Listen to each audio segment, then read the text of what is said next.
I am surprised at your complete and utter lack of insight. You'd think reason would be the main thing behind someone who chooses not to believe in God, reason, logic, yet you implore neither of these things. Your education is actually the perpetuation of bias, and it requires some counter-education, which I hope to provide here. In fact, in your education, you're perpetuating bias in the same manner that Christians or any other religious person might.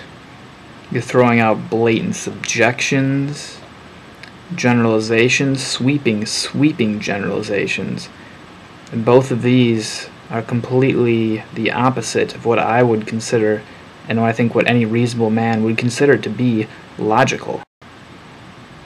You say that atheists are Christians without balls, but many reasonable men I've talked to have echoed my same thoughts. Agnostics, if one is to be honest with themselves, are the ones that embrace the thing closest to the truth, because there is no proof either way that there is or isn't a God. There's no way to prove something doesn't exist, and in this case there's no proof that it does exist or doesn't exist necessarily. So one would have to default to the belief that we do not know if there is a God. Yet you as an atheist seem to have faith that there is no God without proof. And I don't see how that is any different than someone who chooses to put faith in God. And both have to do this on faith due to the lack of evidence that God either does or doesn't exist. First of all, your blames are completely misguided. You blame entire institutions and belief systems.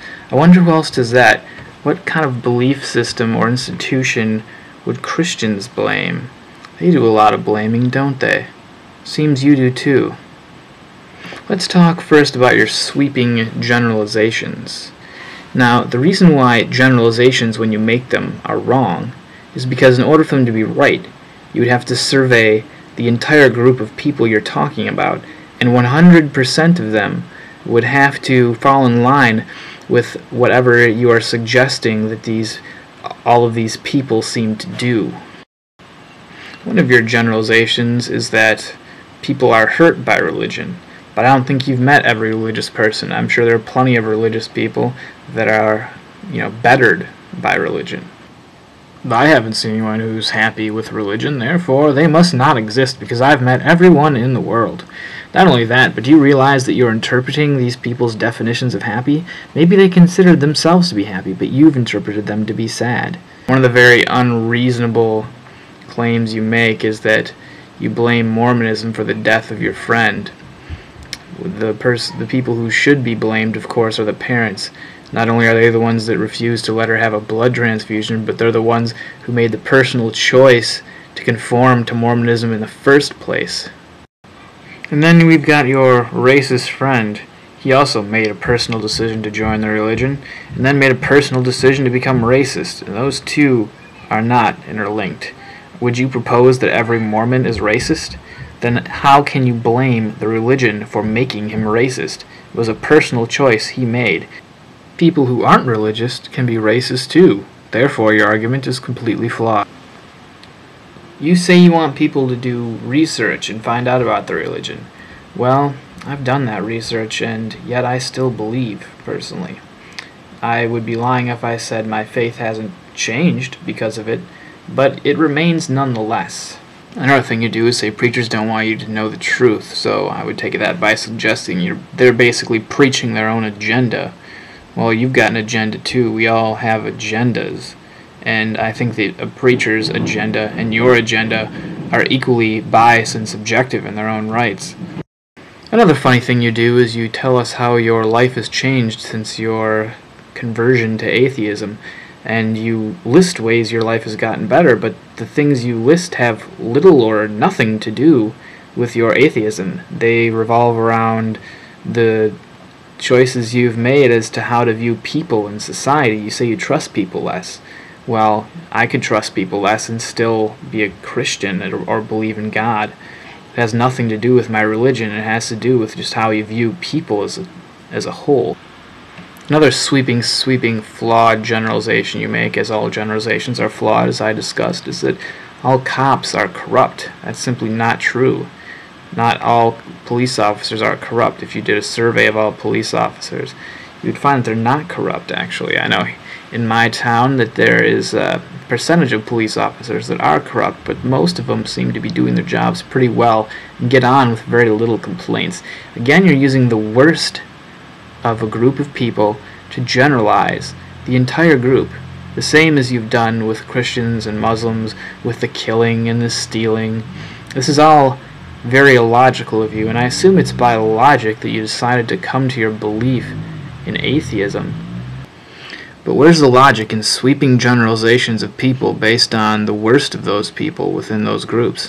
That's as goddamn ignorant as saying all black people commit crime. By the way, did you know that according to the Justice Department, over 60% of crime is committed by white people? That means the percentage of races that commit crime is approximately equal to their distribution within the population. Kind of blows away all stereotypes, doesn't it? And I believe the stereotypes you suggest are equally as ignorant and false. Another sweeping generalization you make. Religions teach people not to question things. Well, it seems you, like most atheists, are not familiar with all religions. Most of you seem to concentrate almost exclusively on Christianity, which I find funny. But ignoring those other religions which don't teach you not to question, let's turn to my little book of Jesus quotes. I went through and looked for the number of times that Jesus himself asked a question. Oh, what an all-knowing being. I guess he won't ask questions, huh? Well, he does, and here's the example of a few. If you love those who love you, what credit is that to you? Why do you notice the speck of dust in your brother's eye and not the wooden plank in your own? You know, I think that one would apply to you because you use similar biases and subjections to prove your point just as religious people often do. What is the realm of God like? How can I describe it to you? Look, I could go on and on and on and on with quotes of Jesus asking questions, challenging people to think. Just because the majority of preachers seem to be conservatives, it doesn't mean the religion promotes people not to ask questions. I think that clearly it does. There are people who would rather you not ask questions, rather you follow them. And it is the people that are corrupt, not the religion.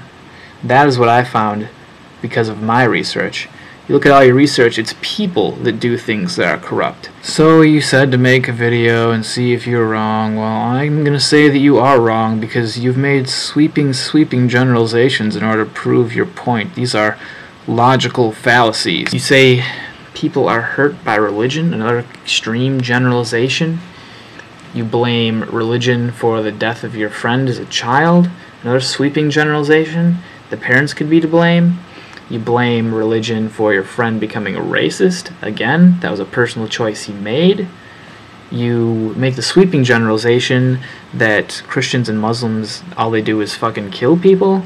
Again, there are plenty of examples, and plenty of Christians and Muslims alike who've not killed people. Again, you're generalizing an entire group of people based on the worst possible sample of them. So, at the end of the day, I've done the research you'd like to suggest that I do, and yet, here I am, still believing. What does that tell you? Well, that tells me that this subject is vastly, well, subjective. A person can look at the facts, interpret them, and come upon their own conclusion. And I believe you come upon your own conclusion, and I believe other people come upon their own conclusions. They may not be as reasonable as you and I.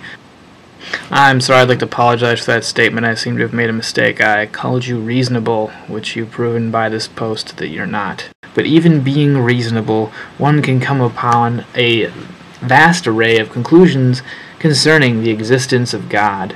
And if we are to be completely and utterly reasonable, then we must say that there's no proof that God either does or doesn't exist, and therefore must default at agnostic, the most reasonable position there is on the belief of God. It's not my goal here to prove that God exists, just to prove that you are not being reasonable in your assertions, which should be plainly obvious to any reasonable individual. You and theists alike are not immune to flawed beliefs.